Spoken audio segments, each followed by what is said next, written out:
सुप्रभात। आज हम कक्षा 8 में पढ़ेंगे कबीर की साखियाँ। सबसे पहले साखियाँ शब्द का अर्थ जान लेते हैं।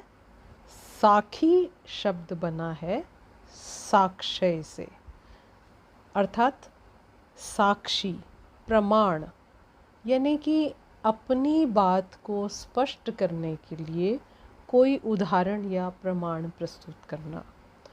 कबीर के दोहों को साखी इसीलिए कहा जाता है क्योंकि वो अपनी बात को स्पष्ट करने के लिए एक उदाहरण भी हमें साथ में देते हैं।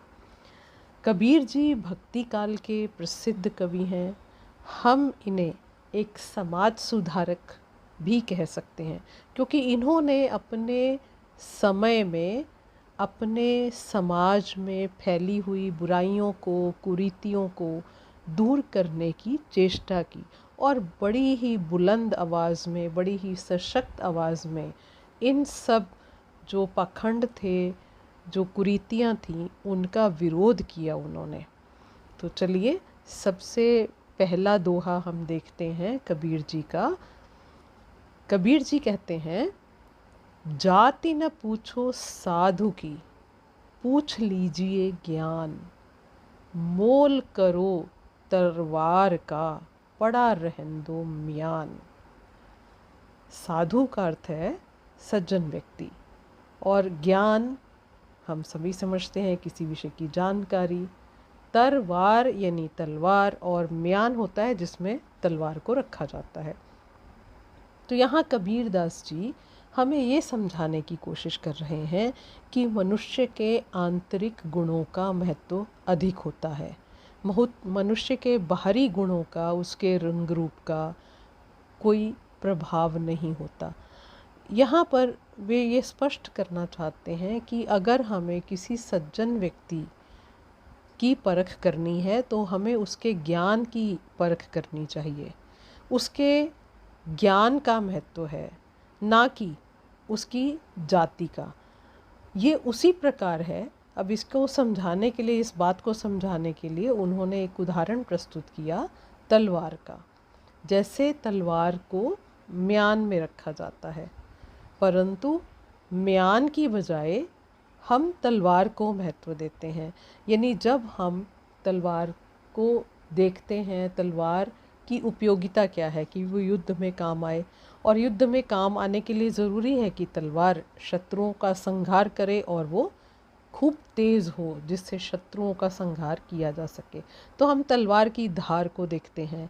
हम तलवार की जो म्यान है, जहाँ पर तलवार रखी जा रही है, उस कोश को हम नहीं देखते हैं। उस कितनी ही सुंदर क्यों ना हो, उसको हम नहीं आंकते हैं, उसका मूल्य नहीं आंकते।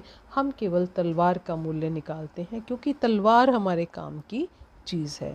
तो इसी प्रकार किसी व्यक्ति के बाहरी रंग रूप का कोई महत्व नहीं होता, लेकिन उसकी पहचान हम उसके आंतरिक गुणों से कर सकते हैं। उसके अंदर गुण हैं, अवगुण हैं, बुराइयां हैं, जो भी हैं उनसे हम उसका परिचय जान सकते हैं। चलिए दूसरा दोहा देखते हैं, दूसरी साखी। आवत गारी एक है, उल्टत होई अनेक।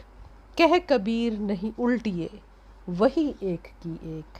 अब यहाँ गारी का अर्थ है अपशब्द, गाली, और उल्टत यानी उल्टिए यानी उलटना, उसे वापस करना। अब यहाँ पर कबीर जी मानवीय व्यवहार को वर्णित कर रहे हैं। अक्सर क्या होता है कि जब कोई भी दो व्यक्ति आपस में अपशब्द एक दूसरे को कहते हैं, यानी एक व्यक्ति ने कुछ बुरा कहा, दूसरे ने उस अपशब्द को सुनकर उसे भी गाली दे दी, उसे भी कुछ अपशब्द सुना दिए, भला बुरा कह दिया, तो इस तरह से वो झगड़ा बढ़ जाता है।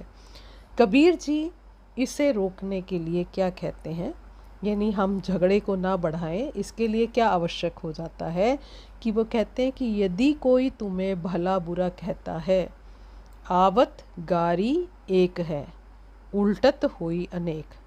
यानी यदि तुम्हें कोई भला बुरा कहे तो तुम उसका प्रत्युत्तर मत दो, ताकि वो अनेक में ना परिवर्तित हो जाए, वो एक से अनेक ना हो जाए, कई ना हो जाए। अगर सामने वाला व्यक्ति उसके अपशब्दों का या गाली का कोई उत्तर नहीं देगा तो वो एक गाली एक में ही वहीं की वहीं वो झगड़ा समाप्त हो जाएगा। यानी मनुष्य के व्यवहार में ही ऐसे गुण होते हैं या अवगुण होते हैं जो दूसरों को विरोधी बना लेते हैं, और यदि मनुष्य चाहे तो उसका कोई भी दुश्मन नहीं होगा। अगर वह अपने आचरण को, व्यवहार को सुधारना चाहता है तो आवश्यक है कि वह पलटकर, उलटकर दूसरे को गाली वापस ना करे। तो इस तरह झगड़ा वहीं समाप्त किया जा सकता है। अगली साखी देखते हैं। माला तो कर में फिरे, जीभ फिरे मुख माही, मनवा तो चहुदिसी फिरे, यह तो सुमिरन नाही।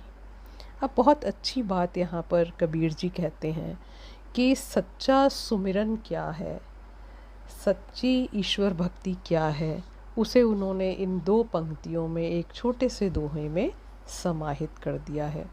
कबीर जी कहते हैं कि माला तो कर में फिरे, कर का अर्थ है हाथ, जीभी यानी जीभ। ये कहते हैं हाथ में हम माला को लेकर उसके एक एक मोती को आगे करते हैं, और जीभ हमारे मुख में होती है जो कि राम नाम का उच्चारण करती है, प्रभु के नाम का स्मरण करती है। लेकिन वो ये मानते हैं कि ये सच्ची भक्ति नहीं है। सच्ची भक्ति कैसे होती है, उसके लिए वो ये समझते हैं कि हमारा मन एकाग्र होना चाहिए, यानी बिल्कुल कंसंट्रेशन से हम भगवान की का सुमिरन करें, उसे याद करें। और सच्ची भक्ति क्यों नहीं है, क्योंकि जब हम माला को के मनके को आगे आगे फेरते हैं और जीभ के द्वारा, अपने मुख के द्वारा हम प्रभु के नाम का स्मरण तो करते हैं, लेकिन उस समय हमारा मन कहीं और होता है। तो वो कहते हैं मनुआ तो चहुदिसी फिरे।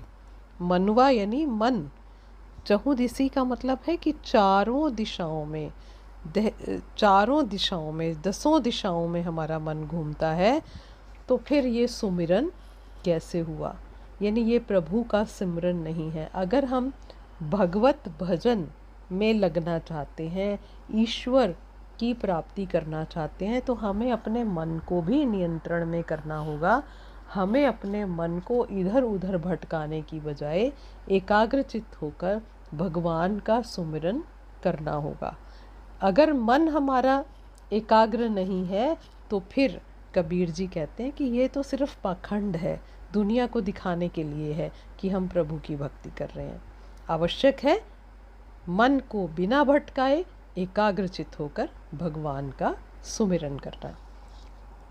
अगली साखी देखते हैं। कबीर घास न निंदिए, जो पाँव तल होए, उड़ पड़े जब आँख में, खरी दुहेली होए। अब ये दोहे में, इस दोहे में कबीर जी हमें समझा रहे हैं कुछ। वे कहते हैं कि किसी को भी हम तुच्छ ना समझें।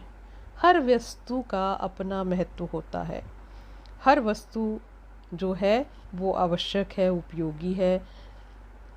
कोई व्यक्ति कोई काम कर सकता है, कोई व्यक्ति कोई काम कर सकता है, तो किसी को भी हमें छोटा नहीं आंकना चाहिए।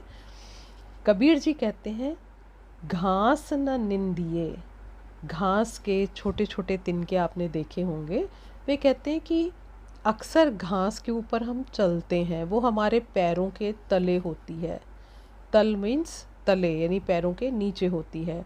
हम घास को अपने पैरों से रौंद देते हैं, लेकिन इसलिए कि वो हमारे पैरों के नीचे होती है तो हमें उसकी निंदा नहीं करनी चाहिए। कारण बताते हैं कि जब एक छोटा सा भी तिनका हमारी आँख में पड़ जाता है तो वह बहुत पीड़ा देता है, बहुत पीड़ादायक होता है। कबीर जी के कहने का यहाँ तात्पर्य है कि मनुष्य को किसी भी वस्तु को छोटा या तुच्छ नहीं समझना चाहिए, क्योंकि हर एक का अपना महत्व होता है। चलिए अंतिम दोहा देख लेते हैं। जग में बैरी कोई नहीं, जो मन शीतल होए। यह आपा तू डाल दे, दया करे सब कोय। अब यहाँ कबीर जी ने आपा शब्द का प्रयोग किया है, जिसका अर्थ है कि घमंड या अहंकार हम कह सकते हैं। अब एक वही बात जो हम पहले अभी पढ़ चुके हैं कि हम अपने व्यवहार से दूसरों को शत्रु बनाते हैं। तो इसलिए कबीर जी कहते हैं कि जग में बैरी कोई नहीं, जो मन शीतल होए।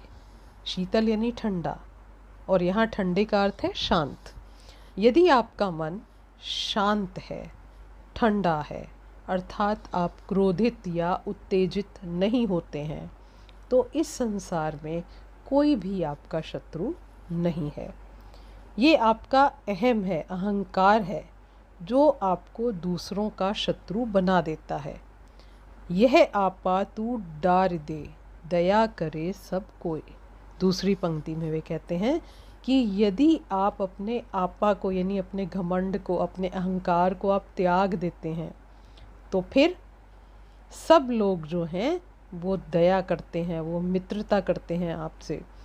अब यहाँ आपा यानी अहंकार, अहंकार आने पर मनुष्य दूसरे मनुष्य को कुछ नहीं समझता। अहंकार आने पर वह दूसरों को अपशब्द भी कह देता है। जैसे ही मन के अंदर अहंकार आया कि मैं ये करता हूँ, मैं वो करता हूँ, या मेरी इतनी समाज में प्रतिष्ठा है, तो वो दूसरों को कुछ भी नहीं समझता। और इस तरह अहंकार के वश होकर जब वह दूसरों को कुछ बुरे शब्द कहता है, भला बुरा कहता है, तो वह अपने शत्रुओं को बना लेता है और दूसरों को अपना शत्रु बना लेता है। तो इस तरह लोगों में हमारे प्रति वैर भाव उत्पन्न होता है, और वैर भाव से दूर रहने के लिए आवश्यक है कि हम अपने अहंकार को त्याग दें, क्योंकि यही शत्रुता का आधार है। जब हम में अहंकार आता है, लोग हमारे शत्रु बनते चले जाते हैं। तो आशा है कि आप सबको ये समझ में आए होंगी साखियाँ। धन्यवाद।